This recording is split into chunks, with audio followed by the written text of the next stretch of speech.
Length 10 ಇರುತ್ತೆ, 10 ಇದೆ, 1 inch extra ಇಟ್ಟಿದ್ದೀನಿ. ಇಲ್ಲ ಸ್ಟ್ರೈಟ್ ಲೈನ್ ಹಾಕ್ತೀನಿ.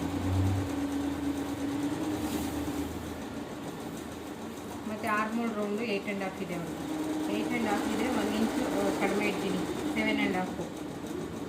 ಅವ್ರ ಆರ್ಮೋಲ್ ರೌಂಡ್ ಎಷ್ಟಿರುತ್ತೆ ಅಷ್ಟು 7.5.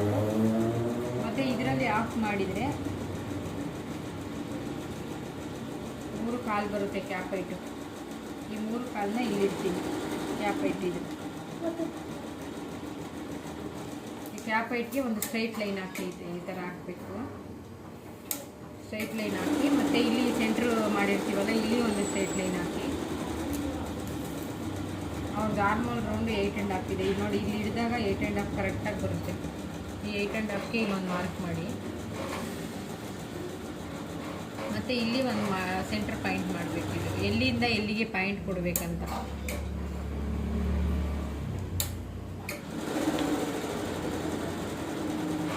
ನೋಡಿ, ನೀವು ಇದರಲ್ಲಿ ಮಾಡ್ತೀನಿ ಅಂದರೆ ಈ ಥರನೂ ಮಾಡ್ಬೋದು. ಇದರಲ್ಲಿ 4-5 ಥರ ಮಾಡ್ಬೋದು. ಅದು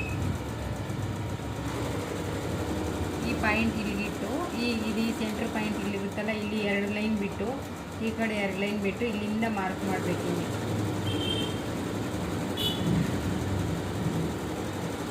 ನೋಡಿ ಈ ಥರ. ಮತ್ತು ಇಲ್ಲಿ 1/2 ಇಂಚು ನೀವು ಮಾರ್ಕ್ ಮಾಡಿಕೊಂಡು, ಪೇಪರ್ ನಿಮಗೆ ಎಷ್ಟು ಇಡಬೇಕಂತ ಗೊತ್ತಾಗಿಲ್ಲ ಅಂದರೆ ಒಂದು 1/2 ಇಂಚ್ ಮಾರ್ಕ್ ಮಾಡಿ. ಹಿಂಗೆ 1/2 ಇಂಚ್ ಮಾರ್ಕ್ ಮಾಡಿಕೊಂಡು ಮತ್ತು ಇದನ್ನು ಈ ಥರ ಇಟ್ಕೊಬೇಕು. 1/2 ಇಂಚಿಗೆ ಮಾತ್ರ. 1/2 ಇಂಚ್ ನೀವು ಎಲ್ಲಿ ಮಾರ್ಕ್ ಮಾಡಿರ್ತೀರ ಅಲ್ಲಿಗೆ ಮಾರ್ಕ್ ಮಾಡಿಕೊಂಡು ಅಲ್ಲಿಂದ ಇಲ್ಲಿಗೆ ಈ ಥರ ಇದನ್ನು ಇಟ್ಟು, ಇದು ಎಷ್ಟಿರುತ್ತೋ ಇಷ್ಟು ಇಡಬೇಡಿ. ಇದೆ 1 ಇಂಚ್ ಇರುತ್ತೆ, 1 ಇಂಚ್ ಇಟ್ಬಿಟ್ರೆ ಜಾಸ್ತಿ ಬಂದುಬಿಡುತ್ತೆ ಆರ್ಮೋಲು. ಆ ಥರ ಮಾಡಬಾರ್ದು. ಸುಮ್ಮನೆ ಇದು ಶೇಪ್ಗೋಸ್ಕರ ಕೊಟ್ಟಿರೋದು. ನೋಡಿ ಸಾಕು, ಇಷ್ಟು ಬಂದರೆ ಇಲ್ಲಿಂದ ಇಲ್ಲಿಗೆ. ಈಗ ನೀವು ಈ ಶೇಪ್ ತಗೊಳ್ಳೋವಾಗ ಇಲ್ಲಿಂದ ಹಿಂಗೆ ತಗೊಬೇಕು. ನೀವು ಇಲ್ಲಿಂದನೇ ಶೇಪ್ ತಗೊಬಾರ್ದು. 1.5 ಇಂಚು. ನಿಮ್ಗೆ ಇದು ಡೌಟ್ ಬರುತ್ತೆ, ಅದಕ್ಕೆ ನಾನು ಹೇಳೋದು 2 ಬಾಕ್ಸ್ ಹಾಕ್ಬೋದು. ಇಲ್ಲಿಂದ ಹಿಂಗೊಂದು ಲೈನ್ ತಗೊಂಡ್ರೆ ಇಲ್ಲಿಂದ ಶೇಪ್ ಕೊಡಬೇಕನ್ನೋದು, ಎಲ್ಲಿಂದ ಶೇಪ್ ಕೊಡಬೇಕನ್ನೋದು ನಿಮ್ಗೆ ಗೊತ್ತಾಗುತ್ತೆ. ನೋಡಿ, ಇಲ್ಲಿ ಒಂದು ಶೇಪ್, ಈ ಶೇಪ್ಗೆ ನಿಮ್ಗೆ ಇನ್ನೂ ಒಂದು ಡೌಟ್ ಬರುತ್ತೆ, ನಾವು ಎಲ್ಲಿಂದ ಶೇಪ್ ಕೊಡಬೇಕಂದ್ರೆ ನೀವು ಇನ್ನೂ ಒಂದು ಇಲ್ಲಿ ಒಂದು ಲೈನ್ ಹಾಕ್ಕೋಬೇಕು.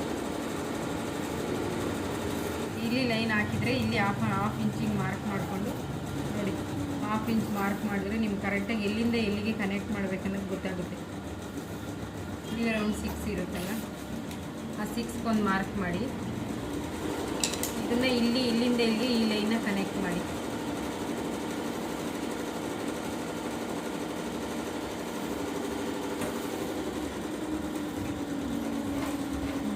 ಗೊತ್ತಾಯ್ತಲ್ಲ? ಈ ಥರನೂ ಇದರಲ್ಲೂ ಮಾಡ್ಬೋದು. ನಿಮ್ಗೆ ಇದು ಬೇಡ ಅಂದರೆ ಅದು ಕೊಡಿ, ಆರ್ಮಲ್ ಶೇಪರ್. ಇದರಲ್ಲಿ ಅರ್ಥ ಆಗಿಲ್ಲ ಅಂದರೆ ಇದರಲ್ಲಾದರೂ ಮಾಡ್ಬೋದು. ಇವಾಗ ನಾವು ಇಲ್ಲೇನು ಲೈನ್ ಹಾಕಿರ್ತೀವಿ, ಇದು ಈ ಥರ ಇರಬೇಕು. ಈ ಶೇಪ್ ನಮ್ಮ ಕಡೆ ಇರಬೇಕು.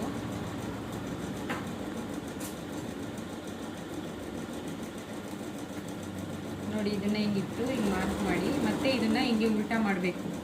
ಇದು ಈ ಥರ ಈ ಕಡೆ ಉಲ್ಟಾ ಮಾಡಬೇಕು. ಉಲ್ಟಾ ಮಾಡಿ ಇಲ್ಲಿ ಒಂದು ಮಾರ್ಕ್ ಮಾಡಿ.